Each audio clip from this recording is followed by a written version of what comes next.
যেগুলোতে রাসূল সাল্লাল্লাহু আলাইহি ওয়াসাল্লাম বিভিন্ন রোগের ক্ষেত্রে বিভিন্ন চিকিৎসা তিনি বলে দিয়েছেন।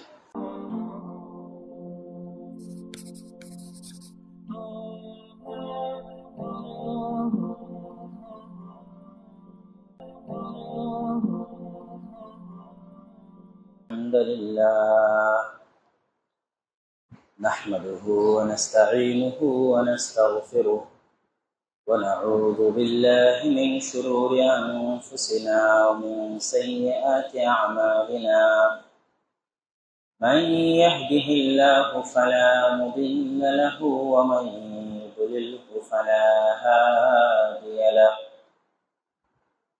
ونشهد أن لا إله إلا الله وحده لا شريك له ونشهد أن محمدًا عبده ورسوله أما بعد فإن خير الحديث كتاب الله وخير الهدي هدي محمد صلى الله عليه وسلم وشر الأمور محدثاتها وكل محدثة بدعة وكل بدعة ضلالة وكل ضلالة في النار فقد قال الله تعالى في كلامه المجيد رب اشرح لي صدري ويسر لي أمري واحلل عقدة من لساني يفقه قولي وقال تعالى أيضا في كلامه المجيد وننزل من القرآن ما هو شفاء ورحمة للمؤمنين وقال تعالى أيضا في كلامه المجيد يخرج من بطونها شراب مختلف ألوانه فيه شفاء للناس وعن أبي هريرة رضي الله تعالى عنه أنه قال قال رسول الله صلى الله عليه وسلم عليكم بالحبة السوداء فإن فيها شفاء لكل داء إلا السام رواه البخاري যাবতীয় প্রশংসা হামদ ও সানা মহাপরাক্রমশালী আল্লাহ সুবহানাহু ওয়া তাআলার জন্য, সকলেই বলে আলহামদুলিল্লাহ। দরুদ ও সালাম বর্ষিত হোক পৃথিবীর সর্বশেষ এবং সর্বশ্রেষ্ঠ রাসূল আহমদ মুহাম্মদ মুস্তাফা সাল্লাল্লাহু আলাইহি ওয়াসাল্লামের উপর। সম্মানিত উপস্থিতি, আল জামিআহ আস-সালাফিয়া রূপগঞ্জ নারায়ণগঞ্জের বাইতুল হামদ জামে মসজিদ অস্থায়ী, আজকের জুমার খুতবার আমার সংক্ষিপ্ত বিষয়বস্তু রাসূল সাল্লাল্লাহু আলাইহি ওয়াসাল্লামের চিকিৎসা পদ্ধতি, আত-তিব আন-নাবাবী। রাসূল সাল্লাল্লাহু আলাইহি ওয়াসাল্লাম যেমন আমাদের মনের রোগ, পৃথিবীর রোগ, সমাজের রোগ, রাষ্ট্রের রোগ ইত্যাদিকে সারিয়ে তুলে এটি সুন্দর, সুশৃঙ্খল, শান্তিপূর্ণ, উপযুক্ত সমাজ ব্যবস্থা, রাষ্ট্র ব্যবস্থা, অর্থনৈতিক ব্যবস্থা উপহার দিয়েছেন, ঠিক তেমনি শারীরিক সুস্থতার দিকেও ব্যাপক হারে গুরুত্ব আরোপ করেছেন। শারীরিক সুস্থতার বিষয়ে গুরুত্ব আরোপ করতে গিয়ে রাসূল সাল্লাল্লাহু আলাইহি ওয়াসাল্লাম বলেন, নি'মাতানি মাগবুনুন ফীহিমা কাসীরুম মিনান নাস আস-সিহহাতু ওয়াল ফারাগ। পৃথিবীতে এমন দুটি নিয়ামত রয়েছে যে নিয়ামত দুটি সম্পর্কে পৃথিবীর মানুষ গাফেল থাকে, অসচেতন থাকে, মূল্যায়ন করতে চায় না, দাম দিতে চায় না। এমন দুটা পৃথিবীর মানুষের উপর আল্লাহর দেওয়া বড় নিয়ামত আছে, যে দুইটা নিয়ামতের দাম পৃথিবীর মানুষ দিতে চায় না। এক, সুস্বাস্থ্য, সুস্থতা। দুই, আল ফারাগ, অবসর সময়। সুস্থতা এবং অবসর সময়ের মূল্য দুনিয়ার মানুষ দিতে চায় না, দিতে পারে না। অসুস্থ হওয়ার আগ পর্যন্ত মানুষ বুঝতে পারে না যে সুস্থতার কি দাম, আর ব্যস্ত হওয়ার আগ পর্যন্ত মানুষ বুঝতে পারে না সামান্য অবসর সময়ের কি মূল্য। আজকে আপনি এখন চাক্ষুষ বাংলাদেশের যে কোনো মেডিকেল, যে কোনো ক্লিনিক, পৃথিবীর যে কোনো মেডিকেল, যে কোনো ক্লিনিকে গেলে দেখবেন শত শত মানুষের ভিড়। আর আমরা আজকে এখানে সুস্থ শরীরে উপস্থিত হতে পেরেছি, এটা যে আল্লাহর কত বড় দয়া, সেটা ভাষায় প্রকাশ করা সম্ভব নয়। সকলেই বলুন আলহামদুলিল্লাহ। সুস্থতা এবং অসুস্থতা বিষয়ে ইসলামের মৌলিক দৃষ্টিভঙ্গি হচ্ছে, অসুস্থতা আল্লাহ সুবহানাহু ওয়া তাআলার পক্ষ থেকে আসে এবং অসুস্থতা সারিয়ে সুস্থতা দানকারী একমাত্র সত্তা হচ্ছেন তিনি। পবিত্র কোরআনে আল্লাহ সুবহানাহু ওয়া তাআলা বলেছেন, ওয়াইদা মারিজতু ফাহুয়া ইয়াশফিন, আমি যখন অসুস্থ হই তখন আমাকে একমাত্র তিনি আরোগ্য দান করেন। এবং একজন অসুস্থ ব্যক্তিকে দেখতে যাওয়ার যে দোয়া, সেখানেও এই ইঙ্গিত আছে যে আমরা পৃথিবীর যতই চিকিৎসা পদ্ধতি অবলম্বন করি না কেন, মূলত প্রকৃত অর্থে আরোগ্য দানকারীকে আযহিবিল বাস রব্বান নাস ওয়াশফি আনতা শাফি, একমাত্র শেফা দানকারী, আরোগ্য দানকারী সত্তা আপনি। লা শিফা ইল্লা শিফাউ, পৃথিবীতে কোনো আরোগ্য নাই আপনার আরোগ্য ব্যতীত। অ্যালোপ্যাথি চিকিৎসা, হোমিওপ্যাথিক চিকিৎসা, অপারেশন, ডাক্তার, এমন কেউ নাই যে আরোগ্য দিতে পারে। লা শিফা ইল্লা শিফাউ, পৃথিবীতে আরোগ্যের অস্তিত্বই নাই আপনার আরোগ্য প্রদান ব্যতীত। এটা হচ্ছে ইসলামের মৌলিক আকীদা, রোগ থেকে আরোগ্য দানের ক্ষেত্রে। কিন্তু তার অর্থ কখনোই এটা নয় যে একজন মানুষ আরোগ্য হওয়ার জন্য পথ পদ্ধতি অবলম্বন করতে পারবে না। বরং ইসলামের দৃষ্টিতে পবিত্র কোরআন এবং হাদিসের আলোকে এটা 100 বার প্রমাণিত যে মানুষ অসুস্থ হলে আসল প্রকৃত আরোগ্য দানকারী তো আল্লাহ। কিন্তু মানুষ নিজে আরোগ্য লাভের জন্য পৃথিবীতে যত বৈধ উপায় আছে সকল বৈধ উপায়ে চেষ্টা করবে। তার দলিল রাসূল সাল্লাল্লাহু আলাইহি ওয়াসাল্লাম সহিহ বুখারীর হাদিসে বলছেন, মা আনজালাল্লাহু দাআন ইল্লা আনসালা লাহু শিফাআন, পৃথিবীতে আল্লাহ সুবহানাহু ওয়া তাআলা এমন কোন অসুস্থতা দেননি যে অসুস্থতার আরোগ্য আল্লাহ পৃথিবীর মধ্যে রাখেননি। এমন কোন অসুস্থতা আল্লাহ সুবহানাহু ওয়া তাআলা মানুষের শরীরের জন্য নির্ধারণ করেননি যে অসুস্থতার আরোগ্য পৃথিবীর মধ্যে নাই। মানুষ খুঁজলে পাবে না এরকম কোন অসুস্থতার আরোগ্য পৃথিবীতে নাই। প্রত্যেকটা অসুস্থতার আরোগ্য, সুস্থতা পৃথিবীর মধ্যে আছে। আমার এবং আপনার দৃষ্টিতে পারছি না বলছি, ডায়াবেটিসের কোনো ডাইরেক্ট চিকিৎসা নাই, ক্যান্সারের কোনো চিকিৎসা নাই, এইডসের কোনো চিকিৎসা নাই, করোনার কোনো সরাসরি চিকিৎসা নাই। এটা মানুষের ব্যর্থতা যে মানুষে খুঁজে বের করতে পারেনি। রাসূল সাল্লাল্লাহু আলাইহি ওয়াসাল্লাম বলছেন, আল্লাহ সুবহানাহু ওয়া তাআলার পক্ষ থেকে যেমন কোন রোগ পৃথিবীতে আল্লাহ দেননি যে রোগের নিরাময় আল্লাহ পৃথিবীর মধ্যে রাখেননি। মানুষে বের করতে পারেনি, সেটা মানুষের ব্যর্থতা। কিন্তু এই হাদিস কি প্রমাণ করে? এই হাদিস প্রমাণ করে যেহেতু আল্লাহ সুবহানাহু ওয়া তাআলা আরোগ্য পৃথিবীতে রেখেছেন, অতএব সে আরোগ্য খোঁজা মানুষের দায়িত্ব। অতএব সে আরোগ্যের রাস্তা খুঁজে বের করা এবং সেটার চেষ্টা করা মানুষের দায়িত্ব। এবং এই হাদিস থেকে দুটো গুরুত্বপূর্ণ শিক্ষা আমরা পাই। এক, অন্তরে এই দৃঢ় বিশ্বাস রাখা, আশা রাখা আল্লাহ সুবহানাহু ওয়া তাআলার দয়ার উপর যে পৃথিবীতে এমন কোন রোগ নাই যে রোগ হয়ে গেলে তার সুস্থতাই নাই, সুস্থ হওয়াই সম্ভব নয়, এরকম কোন রোগ আল্লাহ পৃথিবীতে দেয়নি। সুতরাং এই হাদিস একজন রোগীর অন্তরে আশা দিবে যে হ্যাঁ, সে সুস্থ হতে পারে, হওয়া সম্ভব। দুই, এই হাদিস পৃথিবীর প্রতিটা ডাক্তার, পৃথিবীর বিজ্ঞানীর জন্য চ্যালেঞ্জ। যে সমস্ত রোগের ওষুধ আপনারা বের করতে পারেননি, ওই রোগের ওষুধ আছে, আল্লাহ বলছেন আছে। বের করতে পারেননি কেন? এটা এখন আপনাদের ব্যর্থতা, বের করে। আপনাদের জন্য চ্যালেঞ্জ হচ্ছে এই হাদিস। আনাবি খুজামা রাদিয়াল্লাহু তাআলা আনহু থেকে বর্ণিত, তিনি বলেন, আমি রাসূল সাল্লাল্লাহু আলাইহি ওয়াসাল্লামকে বললাম, আরাআইতা রুকান নাস্তারকি বিহা ওয়া দাওয়াআন নাতাদাওয়া বিহি ওয়া তুকাতান নাত্তাকিহা হাল তারুদ্দু মিন কদারিল্লাহি শাইআ।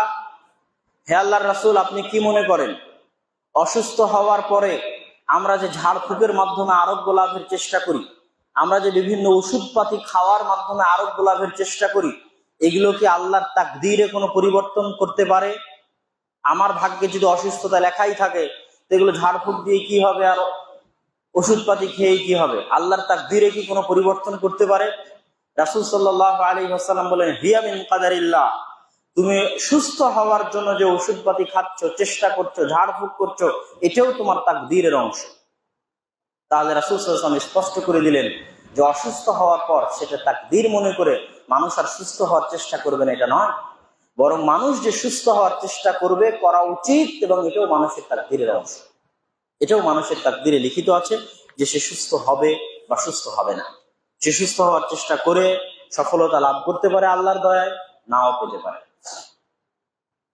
রাসূল সাল্লাল্লাহু আলাইহি ওয়াসাল্লাম পবিত্র কোরআন এবং হাদিসে এবং আল্লাহ সুবহানাহু ওয়া তাআলা যে চিকিৎসা পদ্ধতির আলোচনা করেছেন, তার সারমর্ম আমরা দুইটা পয়েন্টে একত্রিত করতে পারি। এক, আল্লাহ এবং আল্লাহ রাসূলের দৃষ্টিতে পৃথিবীর রোগ দুই ভাগে বিভক্ত, এবং আল্লাহ এবং আল্লাহ রাসূলের দৃষ্টিতে এই রোগ থেকে আরোগ্যের উপায়ও দুইটা।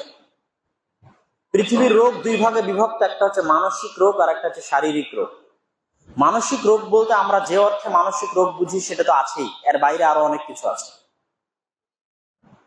মানসিক রোগ বলতে বদনজর, জাদু টোনা, শয়তানের আসর, জিনের আসর, এগুলো সবই রুহানি বা মানসিক রোগের অন্তর্ভুক্ত। এর বাইরেও শয়তানের ওয়াসওয়াসা, খারাপ কাজের আগ্রহ, খারাপ কাজে ব্যস্ত থাকা, শয়তানের গোলামি, শয়তানের দাসত্ব, এগুলো এক প্রকার রোগ। তথা যারা গুনাহ করছে, পাপ করছে, তারা মূলত রোগী, তাদের শিফার দরকার আছে। মানসিক রোগী, রুহের রোগে আক্রান্ত। এবং এই মানসিক রোগগুলোর মধ্যে আমরা যেটা স্বাভাবিক অর্থে মানসিক রোগ বুঝি সেটাও আছে। সেটা কি? হতাশা হওয়া, বিষাদগ্রস্ত হওয়া, আত্মহত্যা করতে চাওয়া, জীবন থেকে নিরাশ হয়ে যাওয়া, চিন্তাগ্রস্ত থাকা, এই জাতীয় রোগগুলোকে আমরা স্বাভাবিক অর্থে বলি যে সাইকোলজিক্যাল পেশেন্ট, যে মানসিক রোগী। এটা তো ওর মধ্যে অন্তর্ভুক্ত আছেই। এর বাইরেও ইসলামে মানসিক রোগটা ব্যাপক অর্থে ব্যবহৃত হয়। জিন শয়তানের আসর, জাদুটোনা, বদনজর, এগুলোও মানসিক। মানুষ যে গুনাহ খাতার মধ্যে লিপিবদ্ধ আছে শয়তানের আসরে, শয়তানের গোলামিতে, এটাও মানসিক। কেননা অন্তরে শয়তানের প্রভাব থাকলে মানুষ গুনাহ করে। তাহলে আমার রুহে শয়তানের প্রভাব আছে, মানে আমার রুহ রোগী, অসুস্থ রুহ, রোগে আক্রান্ত রুহ। এবং এই রোগে আক্রান্ত হওয়ার কারণে বাকিগুলো তৈরি হয়েছে। হতাশা, বিষাদ সেখান থেকে এসেছে, নিরাশা সেখান থেকে এসেছে, জাদু টোনা, শয়তান, জিনের আসর সেখান থেকে এসেছে। তাহলে এগুলো সব রুহের উপর। আর মানসিক রোগ যে বাস্তব, তার প্রমাণ কি? আমি যখন আপনাকে একটা ধমক দিচ্ছি, আপনি ধমক খেয়ে ভয় পেয়ে যাচ্ছেন। আমি আপনাকে হুমকি দিচ্ছি, আপনি হুমকি খেয়ে ভয় পেয়ে যাচ্ছেন। আমি আপনার উপর রাগ করতেছি, রাগের কারণে আপনার মন খারাপ হয়ে যাচ্ছে। আমি আপনার সাথে কথা বলতেছি না, কথা না বলার কারণে আপনি মনে কষ্ট পাচ্ছেন। অথচ আপনার মনের মধ্যে গিয়ে তো আর আমি হাত দিয়ে আঘাত করতেছি না, আপনার হৃদয়ের মধ্যে গিয়ে তো আমি আর রড দিয়ে পিটতেছি না। তাহলে আমার রাগ করায় কেন আপনি কষ্ট পাচ্ছেন? আমার রাগ করাটা কি সরাসরি গিয়ে আঘাত করছে? আমার রাগের সাথে কি আপনার হৃদয়ের ডাইরেক্ট কোনো কানেকশন আছে? তার দিয়ে, লাইন দিয়ে, কোনো কিছু দিয়ে কোনো কানেকশন তো নাই। তাহলে আমার রাগ করায় আপনার অন্তর কেন কষ্ট পায়? আমার ভয় দেখানোতে আপনার অন্তর কেন ভয় পায়? আমার হুমকি দেওয়াতে আপনার অন্তর কেন ভীত সন্ত্রস্ত হয়? তাহলে আমার এই ভয় দেখানো, এই রাগ করানোর যে প্রভাব আপনার অন্তরের উপরে, এটা তো পুরোটা অদৃশ্য। There is no direct connection with your heart. আপনার অন্তরের সাথে আমার চোখের, আমার মুখের তো কোনো ডাইরেক্ট কানেকশন নাই। তাহলে কেন আপনি ভয় পাচ্ছেন? কেন আপনার মন খারাপ হচ্ছে?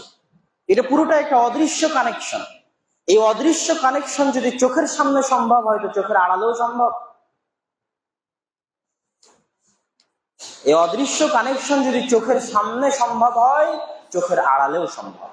চোখের আড়ালে আপনার বদনজর, মনের হিংসা, আপনার ভেতরে যে হিংসা আছে, ওই হিংসা আমার হৃদয়ের উপর প্রভাব বিস্তার করতে পারে। আপনার অন্তরে যে বদনজর আছে, এটা আমার অন্তরে প্রভাব বিস্তার করতে পারে। আপনি অন্য কোনো জাদুকরকে দিয়ে জাদু করালে সেটা আমার অন্তরে প্রভাব বিস্তার করতে পারে। শয়তানে, জিনে আসর করলে আমার অন্তরের উপর প্রভাব বিস্তার করতে পারে। যেটা ডাইরেক্টলি যখন সামনাসামনি আছে তখন যেটা ঘটছে সেটা উইদাউট এনি কানেকশন, সেটা চোখের আড়াল হলেও সম্ভব। অতএব মানসিক রোগ স্বীকৃত। আর একটা রোগ কি? শারীরিক রোগ। শারীরিক রোগের বিষয়ে আমরা সবাই জানি। এখন এই দুইটা রোগের আরোগ্য দুই ধরনের। এক আত্মরক্ষামূলক উপায়, আর আরেকটা হচ্ছে অসুস্থ হওয়ার পরে ডাইরেক্ট ওই অসুস্থতার চিকিৎসা। একটা হচ্ছে প্রিভেন্টিভ, আর একটা হচ্ছে কিউরেটিভ। রোগ যেন না হয় এই জন্য আগে থেকেই সচেতন, আর রোগ হওয়ার পরে সেটার চিকিৎসা। রোগ যেন না হয় আগে থেকেই সচেতন, এটা শারীরিক ক্ষেত্রেও, এটা মানসিক ক্ষেত্রেও। শারীরিক ক্ষেত্রে কি সেটা আসার আগে মানসিক ক্ষেত্রে কি সেটা বলি। আপনি যেন মানসিকভাবে প্রভাবিত না হন পৃথিবীর কোনো অশুভ, অকল্যাণকর, খারাপ শক্তির দ্বারা। সেটা হিংসাওয়ালা একটা অন্ত্র হতে পারে, সেটা বদ নজরওয়ালা একটা হৃদয় হতে পারে, সেটা আপনার শত্রুর বদ নজর হিংসা হতে পারে, সেটা জিন শয়তানের আসর হতে পারে, হতাশা হতে পারে, বিষাদ হতে পারে, জাদু হতে পারে, কালো জাদু হতে পারে।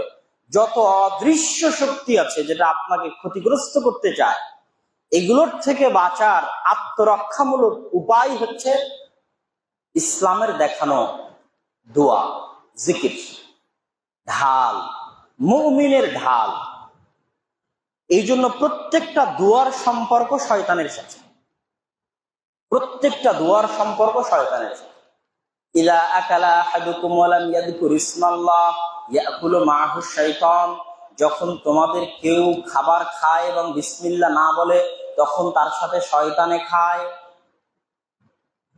বিসমিল্লাহ বললেন, শয়তান খেলো না, মানে আপনার হৃদয়ে পর্যন্ত পৌঁছার শয়তানি শক্তির যত রাস্তা আছে খাবার দিয়ে আপনার হৃদয়ে পৌঁছতো। হয়তো আপনাকে কেউ জাদু করতো খাবার দিয়ে, হয়তো আপনাকে কেউ বদ নজর করতো খাবার দিয়ে। রাসূল সাল্লাল্লাহু আলাইহি ওয়াসাল্লামকে বিষ প্রয়োগ করা হয়েছিল, জাদু করা হয়েছিল। আপনি খাবারের শুরুতে বিসমিল্লাহ বললেন, সব শয়তানের রাস্তা তো বন্ধ হয়ে গেল। ইদা আকালা আহাদুকুম ওয়া লাম ইয়াযকুর ইসমাল্লাহ, বিসমিল্লাহ বললো না, সব শয়তানি শক্তি আক্রমণ করতে পারবে হৃদয়ের উপর, অন্তরের উপর, খুব ভয়ঙ্কর ভাবে অ্যাটাক করতে পারবে। ইদা দাখালা আহাদুকুম ফি বাইতিহি, যখন তোমাদের কেউ বাড়িতে প্রবেশ করে এবং আসসালামু আলাইকুম না বলে, তখন শয়তান এলান করে দেয় এই বাড়ি তোমাদের থাকার জায়গা। মানে ওই পুরো বাড়ি তখন শয়তান এবং জিনের আড্ডাখানা। বদ নজর ওই বাড়িতে অ্যাটাক করতে পারবে, জাদু ওই বাড়িতে অ্যাটাক করতে পারবে, যে কোনো কিছু, যে কোনো শয়তানি শক্তি ওই বাড়ির মানুষদের হৃদয়কে কন্ট্রোল করতে পারবে। আসসালামু আলাইকুম বলো, বাড়ি শয়তান থেকে মুক্ত। ঢাল, তোমাকে সকল শয়তানি শক্তির ভয়ঙ্কর আক্রমণ থেকে তোমার হৃদয়কে, তোমার পরিবার বর্গের হৃদয়কে, তোমার স্ত্রী পুত্র সন্তান সন্ততির অন্তরকে ঢাল হিসেবে রক্ষা করবে প্রত্যেকটা পদক্ষেপের দোয়া। বাড়ি থেকে বের হও, বিসমিল্লাহি তাওয়াক্কালতু আলাল্লাহ লা হাওলা ওয়ালা কুওয়াতা ইল্লা বিল্লাহ, শয়তান থেকে মাহফুজ। টয়লেট বাথরুমে প্রবেশ করো, আল্লাহুম্মা ইন্নী আউযু বিকা মিনাল খুবুসি ওয়াল খাবাইস, সরাসরি তো শয়তান থেকে পরিত্রাণ চাওয়া হচ্ছে। অপবিত্র জায়গা শয়তানের থাকার জায়গা, সেখান থেকে আপনার হৃদয়ের উপর আক্রমণ হতে পারে যে কোনো কিছু। তাহলে প্রত্যেকটা ধাপে ধাপে ইসলাম যে দোয়াগুলো শিখিয়েছে, প্রত্যেকটা দোয়া কানেক্টেড উইথ শয়তান।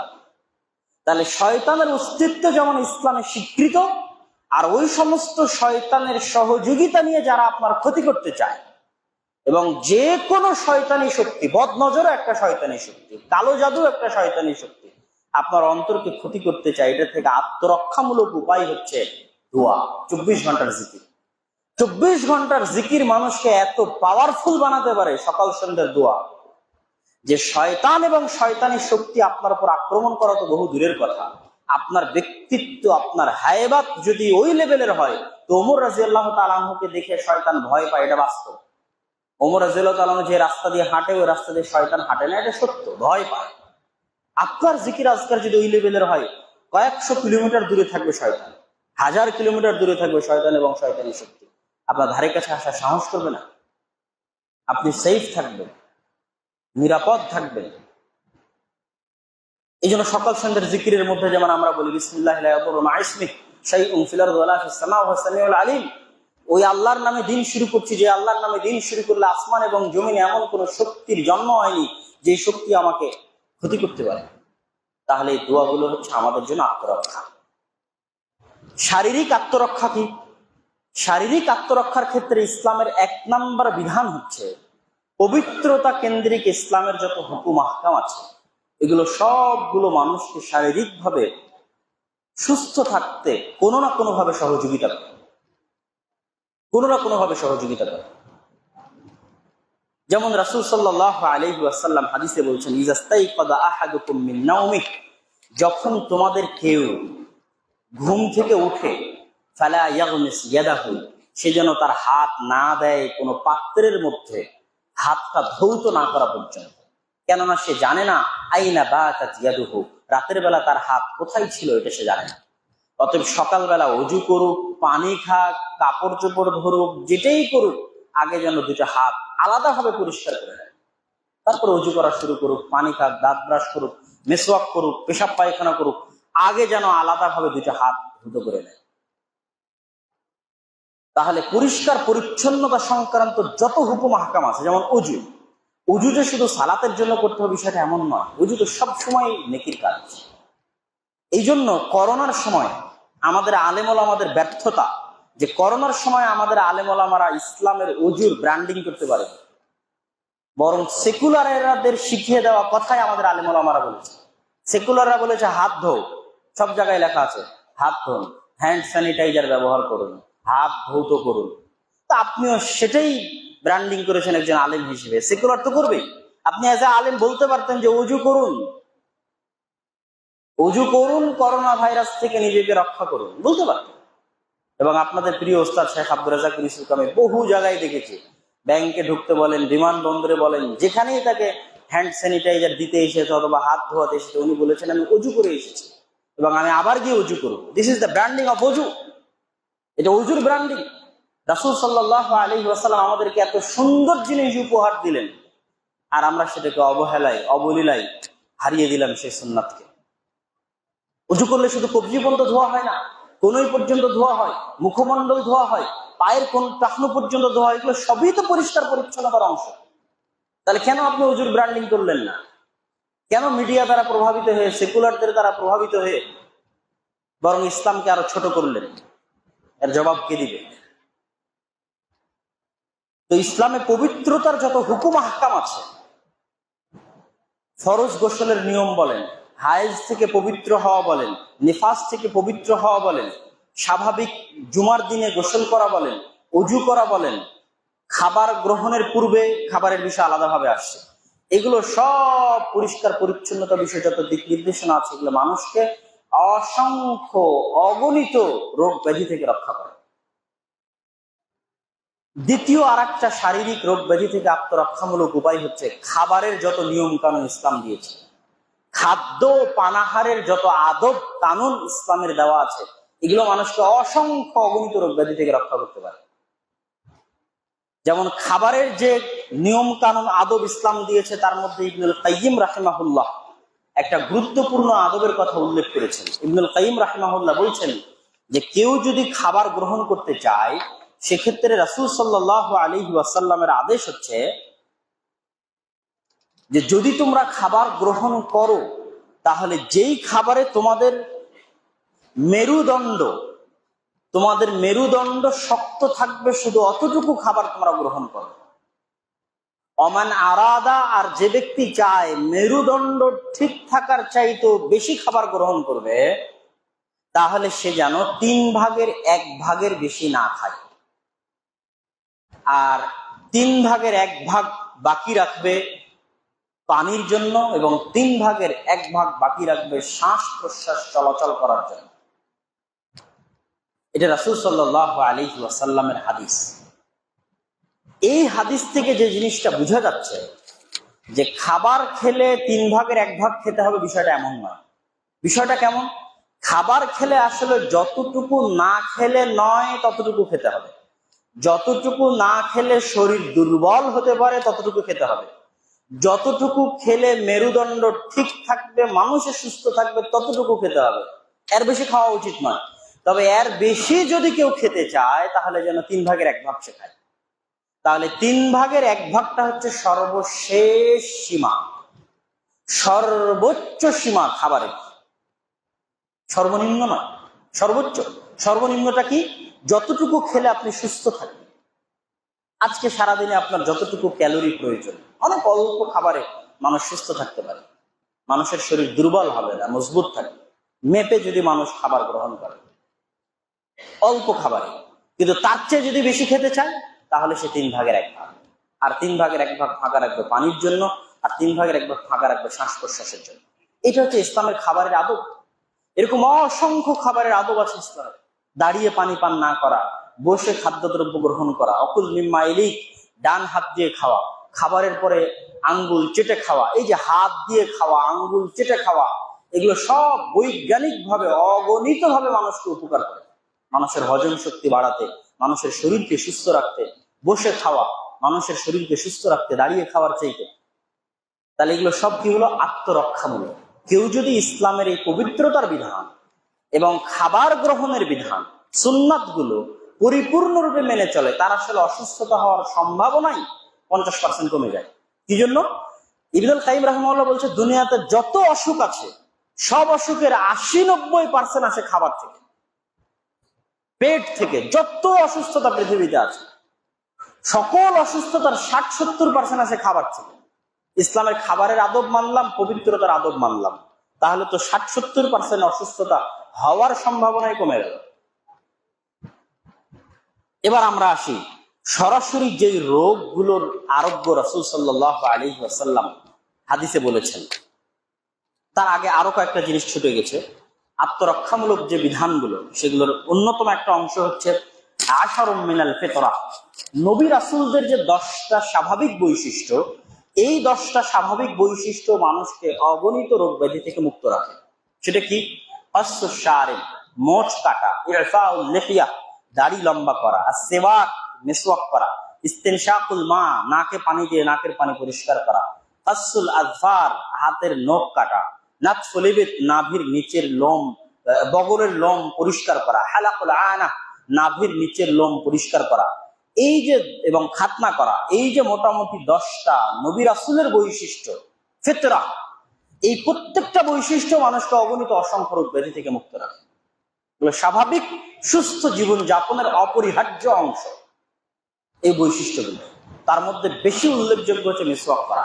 রাসূল সাল্লাল্লাহু আলাইহি ওয়াসাল্লাম বলছেন, লাউলা আনা শুক্কা আলা উম্মতি লা আমারতুহুম বিসওয়াকি ইনদা কুল্লি সালাতিন। আমি যদি আমার উম্মতের জন্য কষ্ট মনে না করতাম তাহলে প্রত্যেক সালাতের ওয়াক্তে মিসওয়াক করার আদেশ দিতাম, ওয়াজিব, ফরজ করে দিতাম।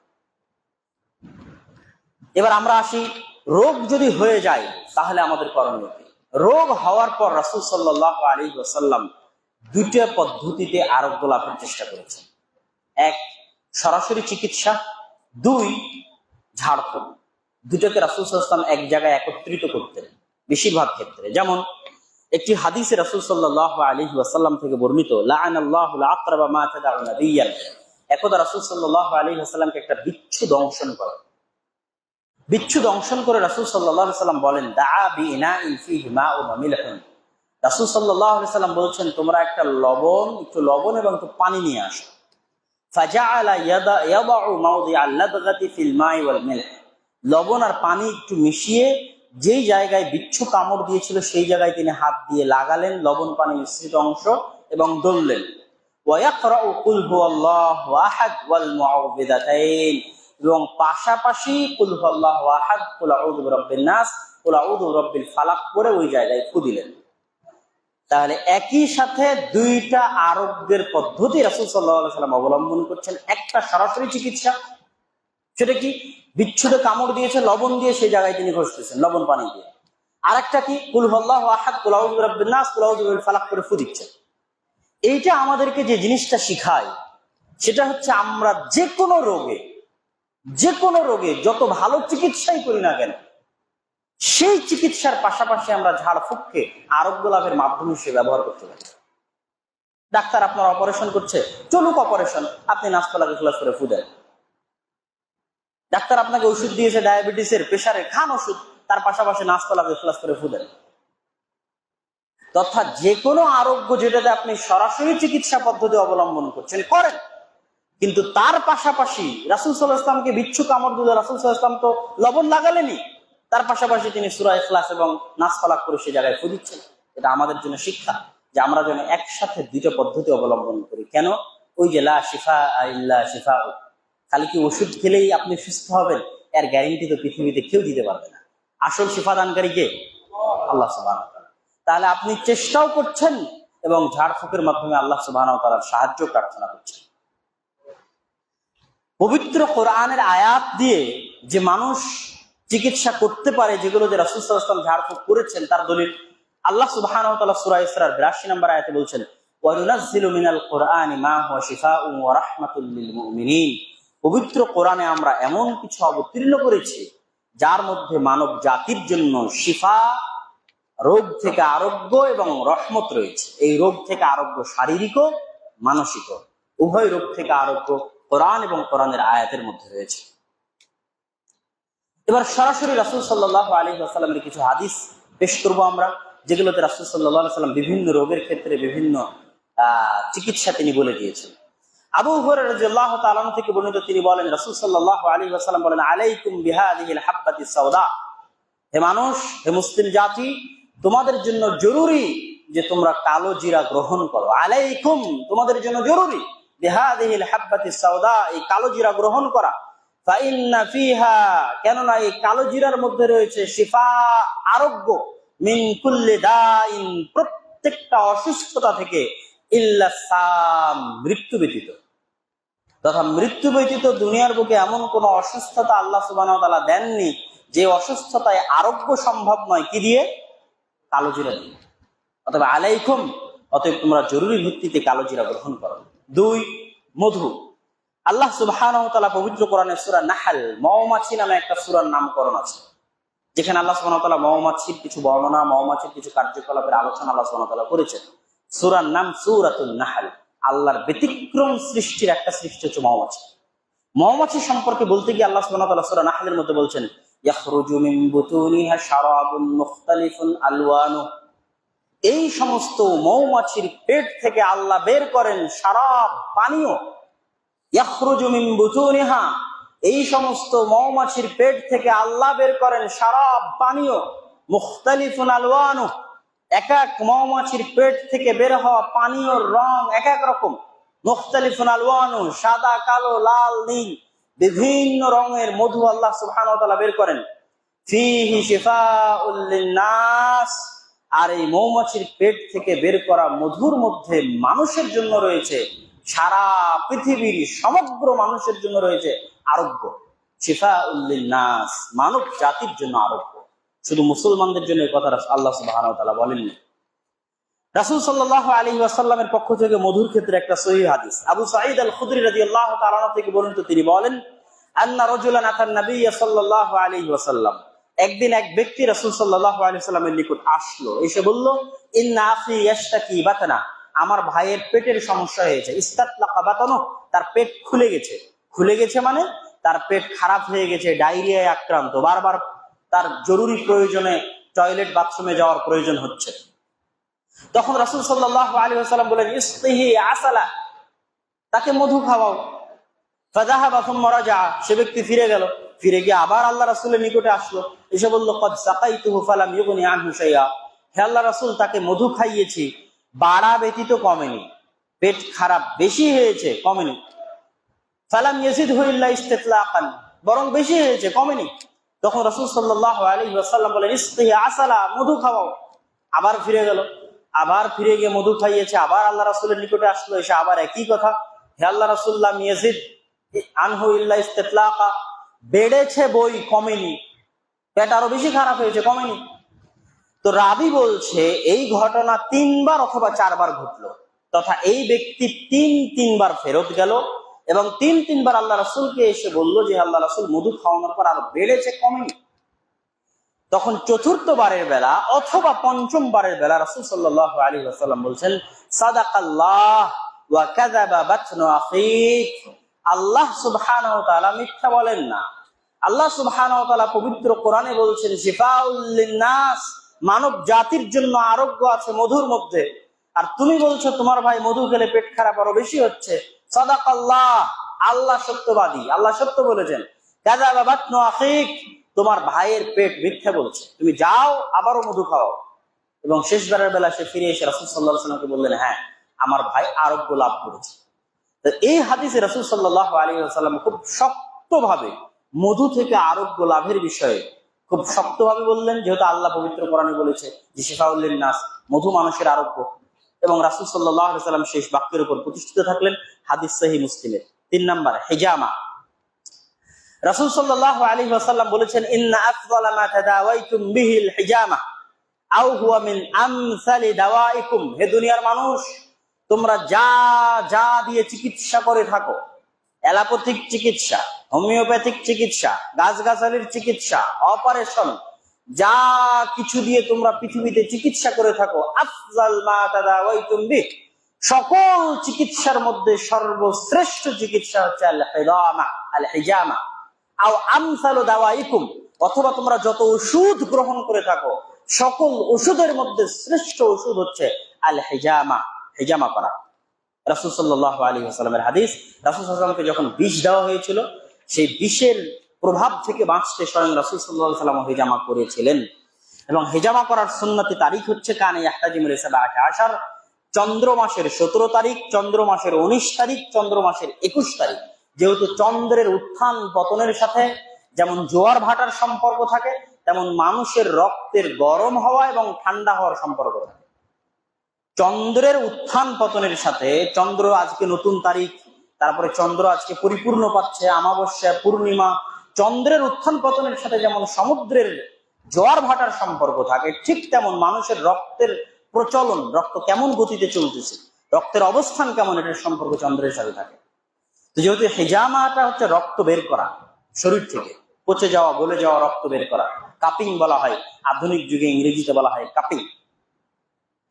তো এই জন্য হিজামার সুন্নতি তারিখ রাসূল সাল্লাল্লাহু আলাইহি ওয়াসাল্লাম বলেছেন 17, 19 এবং 21 আরবি মাসের চন্দ্র তারিখ অনুযায়ী।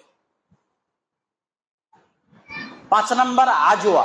রাসূল সাল্লাল্লাহু আলাইহি ওয়াসাল্লাম বলেছেন, মান তাসাব্বাহা বিসাব'i তামারাতিন মিন আজওয়া, যে ব্যক্তি সকাল করবে 7টা আজওয়া খেজুর খাওয়ার মাধ্যমে, যে ব্যক্তি সকালে 7টি আজওয়া খেজুর খাবে, লাম ইয়াদুররুহু যালিকাল ইয়াউম, ওই দিন, যেই দিনে সে 7টা আজওয়া খেজুর সকালে খাচ্ছে, ওই দিন সারা দিন তাকে কোনো বিষ এবং কোনো জাদু কোনো ক্ষতি করতে পারবে না।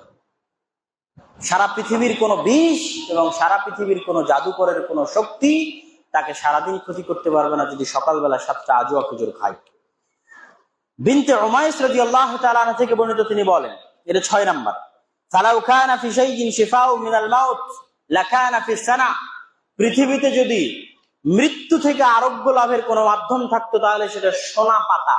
আর সানা সোনা পাতা, সোনা পাতায় আরোগ্য থাকতো। যদি পৃথিবীতে এমন কিছু থাকতো যেটা খেলে মানুষ মারা যাবে না, অমর হয়ে যাবে, তাহলে সেটা সোনা পাতার মধ্যে থাকতো। আর হাদিস রাসূলুল্লাহ আলাইকুম বিসানা ওয়াস সানুত, তোমাদের জন্য জরুরি তোমরা সোনা পাতা গ্রহণ করো, ফাইন্না ফীহিমা শিফা মিন কুল্লি দাইন ইল্লা সাম, কেননা সোনা পাতায় সকল রোগ থেকে আরোগ্য রয়েছে মৃত্যু ব্যতীত, যেমন কালোজিরার ক্ষেত্রে রাসূল সাল্লাল্লাহু আলাইহি ওয়াসাল্লাম বলেছিলেন। 7 নাম্বার আগর গাছ। উম্মে কায়েস বিনতে মিহসান রাদিয়াল্লাহু তাআলা আনহা থেকে বর্ণিত, তিনি বলেন, রাসূল সাল্লাল্লাহু আলাইহি ওয়াসাল্লাম বলেছেন, আলাইকুন্না বিহাদাল উদ আল হিন্দি, উদ আল হিন্দি বা আগর গাছ তোমাদের জন্য গ্রহণ করা জরুরি। 7টা রোগ থেকে পরিত্রাণ আছে এই আগর গাছে, 7টা রোগ থেকে। তার মধ্যে 2টা রোগের কথা আল্লাহ রাসূল নিজে বলে দিয়েছেন। এক, ফুসফুস জনিত যে কোনো রোগ, শ্বাসকষ্টের প্রশ্বাস হতে পারে, নিঃশ্বাসের সমস্যা হতে পারে, করোনা ভাইরাসও হতে পারে, ফুসফুস জনিত যে কোনো রোগ এবং গলার প্রদাহ জনিত যে কোনো রোগ থেকে আরোগ্য রয়েছে এই গাছে। আরো 5টা কি, সেটা রাসূল সাল্লাল্লাহু আলাইহি ওয়াসাল্লাম বলেননি।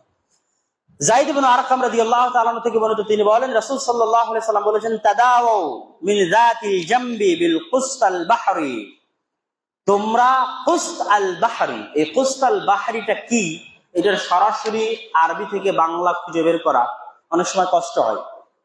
তো কেউ বলেছে কেও গাছ, কোথ গাছ, খয়ের গাছ, চন্দন গাছ, কস্টাস, ইংরেজি নাম হচ্ছে কস্টাস, COSTUS। তো আল কুস্তাল বাহারি এবং জাইতুন তথা জাইতুন এবং কুস্তাল বাহারি তোমরা গ্রহণ করো, এটার মধ্যে আরোগ্য রয়েছে। জ্বরের ক্ষেত্রে রাসূল সাল্লাল্লাহু আলাইহি ওয়াসাল্লাম বলেছেন, ইন্নাল হুম্মা ফাওরুম মিন ফাওরি জাহান্নাম, জ্বর হচ্ছে জাহান্নামের তাপগুলোর একটা তাপ, জাহান্নামের গরমের অংশ হচ্ছে জ্বর। ফাতফিউহা আনকুম বিমা, অতএব তোমরা জাহান্নামের আগুনকে নিভাও পানি দিয়ে। তথা জ্বরে মাথায় পানি দেওয়ার যে প্রচলন আমাদের সমাজে আছে, সেটা রাসূল সাল্লাল্লাহু আলাইহি ওয়াসাল্লামের হাদিস দ্বারাও প্রমাণিত। রাসূল সাল্লাল্লাহু আলাইহি ওয়াসাল্লাম ৮ নম্বর তালবিনা। আয়েশা রাদিয়াল্লাহু তাআলা আনহা বলছেন, আত-তালবিনা মুজিম্মাতুন লিফুআদিল মারিদ তুযহিবু বা'দাল হুজন। এটা একটা ব্যতিক্রম যে মানসিক হতাশা, মানসিক দুশ্চিন্তা, অন্তরের প্রশান্তি কোন খাবার গ্রহণের মাধ্যমে সম্ভব, আল্লাহু আ'লাম। কিন্তু হাদিস আয়েশা রাদিয়াল্লাহু তাআলা আনহা বলছেন যে সম্ভব, যে তোমাদের মনের দুশ্চিন্তা দূর করা সম্ভব, তোমাদের অন্তরে প্রশান্তি আনা সম্ভব তালবিনার মাধ্যমে। তোমরা তালবিনা খাও, লিফুআদিল মারিজ, যে কোনো মানসিক রোগীর অন্তরে প্রশান্তি দিবে, ওয়া তুযহিবু বা'দাল হুজন, এবং যে দুশ্চিন্তাগ্রস্ত আছে তার দুশ্চিন্তা দূর করবে। তালবিনা কি? বার্লি বা জবের সাথে দুধ বা মধু মিশিয়ে যে খাবার তৈরি করা হয় সেটা কি বলা হয়? তালবিনা। রুগ্ন ব্যক্তির হৃদয়ে প্রশান্তি এবং মানুষের শোক ও দুশ্চিন্তা কমায়। রাসূল সাল্লাল্লাহু আলাইহি ওয়াসাল্লামের পক্ষ থেকে আরেকটা হাদিস, সেটা হচ্ছে কোথাও কেটে গেলে সেখানে রক্ত বন্ধ করার উপায়। ফাতেমা রাদিয়াল্লাহু তাআলা আনহা যখন রাসূল সাল্লাল্লাহু আলাইহি ওয়াসাল্লাম উহুদের যুদ্ধে আহত হলেন, তখন রাসূল সাল্লাল্লাহু আলাইহি ওয়াসাল্লামের রক্ত প্রবাহিত জায়গাগুলো থেকে রক্ত প্রবাহ বন্ধ করার জন্য তিনি একটা চাদর বা মাদুর আগুনে পুড়ালেন এবং সেটার ছাই ওই জায়গায় লাগালেন, যার ফলশ্রুতিতে রাসূল সাল্লাল্লাহু আলাইহি ওয়াসাল্লামের রক্ত প্রবাহ বন্ধ হয়ে গেল। এটা সহিহ হাদিস। ইবনু মাজাহ একটা হাদিস আছে, নবী সাল্লাল্লাহু আলাইহি ওয়াসাল্লাম, রাসূল সাল্লাল্লাহু আলাইহি ওয়াসাল্লাম বলেছেন, কানা ইযা সুদিআ, যখন তোমাদের কারো মাথা ব্যথা হয়, গাল্লাফা রাসাহু বিল হিন্না, সে যেন মেহেদি পাতা বেটে সেই মেহেদি পাতা মাথায় লাগায়, মেহেদি পাতার মাধ্যমে সে তার মাথা ব্যথা থেকে আরোগ্য লাভ করতে পারে। হাদিস সহিহ। রাসূল সাল্লাল্লাহু আলাইহি ওয়াসাল্লাম মেহেদি পাতা ব্যবহারের মাধ্যমে মাথা ব্যথা থেকে আরোগ্য লাভের জন্য বলেছেন। রুতাব খেজুর এবং শসা। আব্দুল্লাহ বিন জাফর রাদিয়াল্লাহু তাআলা থেকে বর্ণিত, তিনি বলেন, রাআইতু রাসূলুল্লাহ সাল্লাল্লাহু আলাইহি ওয়াসাল্লাম, আমি রাসূল সাল্লাল্লাহু আলাইহি ওয়াসাল্লামকে দেখেছি তিনি ইয়াকুলুর রতাবা বিল কিসা, তিনি রতাব খেজুর মানে হচ্ছে কাঁচা খেজুর। কাঁচা খেজুর আমাদের দেশে পাওয়া কঠিন, তবে ইদানিং অনেক কাঁচা খেজুর আমাদের দেশেও বাহির থেকে আনা হচ্ছে। খেজুর সৌদি আরবের প্রচন্ড প্রখর গরমে এবং তাপে পাকে, প্রচুর রোদ ছাড়া খেজুর পাকা সম্ভব নয়। ওই পাকার আগে কাঁচা খেজুর পাওয়া যায় এবং প্রচুর পরিমাণে আরবের মানুষজন কাঁচা খেজুর খায়। তো রাসূল সাল্লাল্লাহু আলাইহি ওয়াসাল্লাম বিভিন্ন রোগ থেকে আরোগ্য লাভের জন্য এবং সুস্থ থাকার জন্য কাঁচা খেজুর এবং শসা, মানে শসা, প্রচুর পরিমাণে শসা এবং কাঁচা খেজুর রাসূল সাল্লাল্লাহু আলাইহি ওয়াসাল্লাম খেতেন। মাছির অপর ডানায় শিফা। আবু হুরায়রা রাদিয়াল্লাহু তাআলা থেকে বর্ণিত, তিনি বলেন, রাসূল সাল্লাল্লাহু আলাইহি ওয়াসাল্লাম বলেছেন, ইদা ওয়াকাআত যুবাবু ফি ইনাই আহাদিকুম, যখন তোমাদের কারো পাত্রে মাছি পড়ে যায়, ফা ইন্না ফি আহাদি জানাহিহি দা, সে যেন ওই গোটা মাছিকে পানির পাত্রের মধ্যে ডুবিয়ে ধরে। এই জন্য যে মাছির এক ডানায় রয়েছে রোগ আর মাছির আরেক ডানায় রয়েছে আরোগ্য। এই হাদিসের উপর সৌদি আরবের একটি বিশ্ববিদ্যালয়ের একদল গবেষক সরাসরি পরীক্ষা চালিয়েছে, সরাসরি হাদিসের উপর, এবং তাদের গবেষণাপত্রের নামই হচ্ছে রাসূল সাল্লাল্লাহু আলাইহি ওয়াসাল্লামের এই হাদিসের নাম, যে মাছির এক ডানায় শিফা। এটা গবেষণাপত্রের নাম, হাদিস আবু হুরায়রা রাদিয়াল্লাহু তাআলা। তারা অনেক ভাবে মাছি পাত্রে পড়ার পরে সেখানে কি পরিমাণে জীবাণু থাকে, সেখানে কি পরিমাণে বিষাক্ত পদার্থ থাকে, তারপরে পুরো মাছিকে সেই পানির মধ্যে ডুবিয়ে ধরে উঠানোর পরে সেই পানিতে কি মাত্রায় জীবাণু কমে যাচ্ছে, কি মাত্রায় বিষাক্ত পদার্থ কমে যাচ্ছে, তার সরাসরি এক্সপেরিমেন্ট চালিয়ে তারা পরীক্ষা করেছে যে সাদাকান নবিয়ুল আমিন আস-সাদিকাল আমিন, যে সত্যবাদী আমানতদার মরুভূমির নবী মুহাম্মদ সাল্লাল্লাহু আলাইহি ওয়াসাল্লাম 1400 বছর আগে সত্য বলেছেন যে মাছির এক ডানায় রোগ রয়েছে, যদি মাছি কারো খাদ্যদ্রব্য এবং কারো পাত্রে কারো পানীয়তে পড়ে যায়, সেজন্য মাছিকে আরো মজবুত ভাবে খাদ্যদ্রব্যের মধ্যে ডুবিয়ে ধরে, কেননা মাছির আর এক ডানায় আরোগ্য রয়েছে। রোগ আর আরোগ্য দুটোই যখন খাবারের সাথে মিশে যাবে, তখন আর রোগ হওয়ার সম্ভাবনা থাকবে না। সেই খাবারকে তখন সে নিশ্চিন্তে নির্ভয়ে গ্রহণ করতে পারবে। হাদিস সহিহ বুখারী, রাসূল সাল্লাল্লাহু আলাইহি ওয়াসাল্লামের হাদিস। জাইতুন, ওমর ইবনুল খাত্তাব রাদিয়াল্লাহু তাআলা আনহু থেকে বর্ণিত, তিনি বলেন রাসূল সাল্লাল্লাহু আলাইহি ওয়াসাল্লাম বলেছেন, কুলুজ জাইতা, তোমরা জাইতুন খাও, ওয়াদাহিনু বিহি, এবং জাইতুনের তেল গ্রহণ করো, ফাইন্নাহু মিন শাজারাতিন মুবারাকাহ, কেননা পৃথিবীতে যে বরকতময় গাছগুলো রয়েছে, বরকতময় গাছগুলোর মধ্যে একটা ব্যতিক্রম বরকতময় গাছ হচ্ছে জাইতুনের গাছ। বরকতময় গাছের বরকতময় ফল, অতএব বরকতময় ফল তোমরা খাও, এবং সেই বরকতময় ফলের তেল, জাইতুন বলতে অলিভ অয়েল, যেটাকে আপনারা বলছেন আজকে এক্সট্রা ভার্জিন অলিভ অয়েল যেটা বলছেন, সেটাই জাইতুন। অ্যাপেল সিডার ভিনেগার যেটাকে বলা হচ্ছে। জাবির ইবনে আব্দুল্লাহ রাদিয়াল্লাহু তাআলা আনহু থেকে বর্ণিত, তিনি বলেন, আখাযা রাসূলুল্লাহ সাল্লাল্লাহু আলাইহি ওয়াসাল্লাম বিয়াদি যাতা ইয়াউমিন ইলা মানজিলিহি ফাআখরাজা ইলাইহি ফিলাকাম মিন খুবজিন। একদা রাসূল সাল্লাল্লাহু আলাইহি ওয়াসাল্লামকে খাবারের জন্য রুটি দেওয়া হলো। তো সাল্লাল্লাহু আলাইহি ওয়াসাল্লাম জিজ্ঞেস করলেন, মা মিন উদুমিন, রুটির সাথে খাওয়ার মতো কোনো তরকারি কি নেই? তখন উত্তরে বলা হচ্ছে যে কোনো তরকারি নেই, তবে খাল, সিরকা, আপেলের সিরকা আছে, যেটাকে আমরা আজকে অ্যাপেল সিডার ভিনেগার বলছি, খাল আছে, আরবিতে বলা হচ্ছে খাল। তখন রাসূল সাল্লাল্লাহু আলাইহি ওয়াসাল্লাম উত্তরে বলছেন যে ফাইন্নাল খাল্লা আফদালুল ইদাম, দুনিয়াতে যত তরকারি আছে তার মধ্যে সবচেয়ে ভালো দামি তরকারি তো সিরকা, আল খাল, অ্যাপেল সিডার ভিনেগার, ওটাই দাও, কোনো সমস্যা নেই, এটাই তো সবচেয়ে ভালো তরকারি।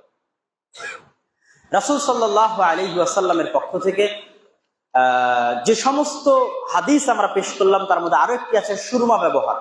কানা নবী সাল্লাল্লাহু আলাইহি ওয়াসাল্লাম ইয়াফতাহিলু ক্বাবলা আন ইয়ানাম, রাসূল সাল্লাল্লাহু আলাইহি ওয়াসাল্লাম ঘুমানোর পূর্বে তার দুই চোখে সুরমা লাগাতেন, এবং রাসূল সাল্লাল্লাহু আলাইহি ওয়াসাল্লাম বলেছেন যে এই সুরমা মানুষের চোখকে পরিষ্কার রাখে, উজ্জ্বল রাখে, স্বচ্ছ রাখে, ভালো রাখে। মানুষ যদি তার চোখের পাওয়ার ধরে রাখতে চায়, চোখকে সুস্থ রাখতে চায়, তাদের রাসূল সাল্লাল্লাহু আলাইহি ওয়াসাল্লামের এই সুন্নাতের মধ্যে তাদের চোখের সকল রোগের আরোগ্য রয়েছে, সেটা হচ্ছে সুরমা ব্যবহার করা। এগুলো সব ছিল রাসূল সাল্লাল্লাহু আলাইহি ওয়াসাল্লামের শারীরিক চিকিৎসা বিষয়ে হাদিসের ভান্ডারে রাসূল সাল্লাল্লাহু আলাইহি ওয়াসাল্লাম যা বলেছেন তার কিছু অংশ। আরো অনেক হাদিস থাকতে পারে, আরো অনেক আয়াত থাকতে পারে, যেগুলো সবগুলো হয়তো আমাদের আজকের আলোচনার মধ্যে আসে। আর রুহানি বা মানসিক চিকিৎসার ক্ষেত্রেও আলাদা আলাদা হাদিস আছে, যে কি হলে কোন দোয়া বা কি করে ঝাড়ফুঁক করতে হবে, সেটা আমরা আর এক বক্তব্যে, এবং কিভাবে ঝাড়ফুঁক করতে হবে আর এক আলোচনায় আমরা পেশ করব। তবে এখানে সেই আলোচনার একটা মুকদ্দমা, একটা ভূমিকা বলে আজকের বক্তব্য শেষ করতে চাচ্ছি। সেই আলোচনার মুকদ্দমা এবং ভূমিকা হচ্ছে, আমরা যারা জিন, শয়তান বা মানসিক বা রুহানি যে রোগগুলোতে আক্রান্ত বা জাদু যেটাই বলি না কেন, এগুলো থেকে মুক্তি পাওয়ার ক্ষেত্রে ইসলামের যে দোয়া, দরুদ, জিকির, আজকার দেওয়া আছে, এগুলোর সাথে মানুষের মানসিক সম্পর্কের অনেক গুরুত্ব আছে, মানসিক বিশ্বাসের অনেক গুরুত্ব আছে। আপনি যদি আপনার চোখের সামনে থাকা একটা পিঁপড়াকে পা দিয়ে পিষে হত্যা করতে পারেন, যে একটা পিঁপড়া আপনার চোখের সামনে আছে, আপনি পরীক্ষা করে দেখবেন যে পিঁপড়াটাকে আপনি হাত দিয়ে মেরে দিলেন, পা দিয়ে মেরে দিলেন, এই পিঁপড়াটাও আল্লাহর একটা সৃষ্টি জীব, কিন্তু আপনার শক্তি এত বেশি যে তাকে আপনি পা দিয়ে পিষে দিচ্ছেন। তো এই পিঁপড়াটা যেমন সৃষ্টি জীব, জিন, শয়তান, কালো জাদু বা যারা বদনজর করবে, যারা জাদু করবে, এরা সব কার সৃষ্টি জীব? আল্লাহ সুবহানাহু ওয়া তাআলার সৃষ্টি জীব। এই পিঁপড়া আপনার কাছে যতখানি দুর্বল, তার চেয়ে হাজার গুণ, লাখ গুণ, কোটি গুণে তারা আল্লাহর কাছে দুর্বল। এটা আমি একটা এক্সাম্পল দিলাম। সুতরাং আপনাকে মনে করতে হবে, জিন হোক, শয়তান হোক, যেই হোক, এরা পিঁপড়ার মতো, জাস্ট লাইক এ পিঁপড়া, একটা পিঁপড়ার মতো। আপনি পিঁপড়াকে পা দিয়ে পিষে হত্যা করে দিলেন। এই মানসিক শক্তি এবং পবিত্র কোরআনের যে আয়াতগুলো দিয়ে রাসূল সাল্লাল্লাহু আলাইহি ওয়াসাল্লাম আরোগ্য লাভের জন্য বলেছেন, ওগুলো বারবার ইন্ডিকেট করে আল্লাহর শক্তি এবং আল্লাহর ক্ষমতার প্রতি। আল্লাহু লা ইলাহা ইল্লা হুয়াল হাইয়ুল কাইয়্যুম লা তাখুযুহু সিনাতুন ওয়ালা নাওম। আয়াতুল কুরসি পড়ার মাধ্যমে যে আমরা আরোগ্য লাভ করব, তা আয়াতুল কুরসিতে কি আছে? আয়াতুল কুরসি পুরোটাই আমাকে এবং আপনাকে কানেক্টেড করে আল্লাহর শক্তি এবং ক্ষমতার প্রতি। আল্লাহু লা ইলাহা ইল্লা হুয়াল হাইয়ুল কাইয়্যুম, ওই আল্লাহ সুবহানাহু ওয়া তাআলা ব্যতীত ইবাদতের যোগ্য কেউ নেই, যিনি আল হাইয়ুল কাইয়ুম, চিরঞ্জীব, চিরস্থায়ী। তথা যেই জিন আমাকে ক্ষতি করতে চাচ্ছে সে চিরঞ্জীব, চিরস্থায়ী নয়। যে জাদুকর আমাকে জাদু করেছে সে চিরঞ্জীব, চিরস্থায়ী নয়। যে বদনজর দিচ্ছে সে চিরঞ্জীব, চিরস্থায়ী নয়। আল হাইয়ুল কাইয়ুম, চিরঞ্জীব, চিরস্থায়ী একমাত্র আল্লাহর সত্তা। লা তাখুযুহু সিনাতুন ওয়ালা নাওম, যাকে তন্দ্রা, ক্লান্তি, নিদ্রা স্পর্শ করে না। এইভাবে যখন আপনি সামনে আগাতে থাকবেন, সবগুলোতে যারা আপনার শত্রু শক্তি, তাদের দুর্বলতা প্রমাণ হবে আল্লাহ সুবহানাহু ওয়া তাআলার সামনে। আল্লাহু আলা কুল্লি শাইইন কাদির, আর আল্লাহ সকল কিছুর উপর ক্ষমতাবান। সুতরাং আপনার মন যত মজবুত হবে, যত শক্তিশালী হবে, কোরআনের আয়াত এবং আল্লাহর শক্তির প্রতি আপনার বিশ্বাস যত বেশি হবে, আপনি তত শিরক থেকে বাঁচতে পারবেন। আপনি তত মানসিক যে রোগ ব্যাধিগুলো রয়েছে এগুলো থেকে বাঁচতে পারবেন। এই জন্য যে শয়তান মানুষের শরীরে প্রবেশ করে বা মানুষের শরীরের উপর আসর তৈরি করে দুটো সময়, এক যখন মানুষ প্রচুর রাগান্বিত থাকে, অথবা যখন মানুষ প্রচুর ভীত থাকে। এই জন্য আল্লাহ রাসূল রাগান্বিত হওয়াকেও শয়তানের পক্ষ থেকে বলেছেন, এবং ভীত হওয়া থেকেও রাসূল সাল্লাল্লাহু আলাইহি ওয়াসাল্লাম পরিত্রাণ চেয়েছেন। অতএব আমাকে এবং আপনাকে সাহসী থাকতে হবে এবং আল্লাহ সুবহানাহু ওয়া তাআলার শক্তির উপর বিশ্বাস রাখতে হবে। তিনি আমাদেরকে যাবতীয় রোগ ব্যাধি, বালা মুসিবত থেকে উদ্ধার করতে পারেন, আরোগ্য দান করতে পারেন। আর আজকে আমরা হাদিসে যে রাসূল সাল্লাল্লাহু আলাইহি ওয়াসাল্লামের বিভিন্ন দিক নির্দেশনাগুলো পড়লাম এবং জানলাম, এগুলোর উপর যদি আমরা আমল করতে পারি, খেতে পারি, গ্রহণ করতে পারি, আমরা আশা করতে পারি যে আমরা আল্লাহ সুবহানাহু ওয়া তাআলার দয়ায় বিভিন্ন কঠিন থেকে কঠিন রোগ ব্যাধি না হওয়া থেকেও বেঁচে যাব, এবং যদি হয়ও তাহলে আমরা সেগুলো থেকে আরোগ্য লাভ করব। আল্লাহ সুবহানাহু ওয়া তাআলা আমাদের সকলকে যাবতীয় রোগ ব্যাধি থেকে আরোগ্য লাভ করার তৌফিক দান করুন, আল্লাহুম্মা আমিন।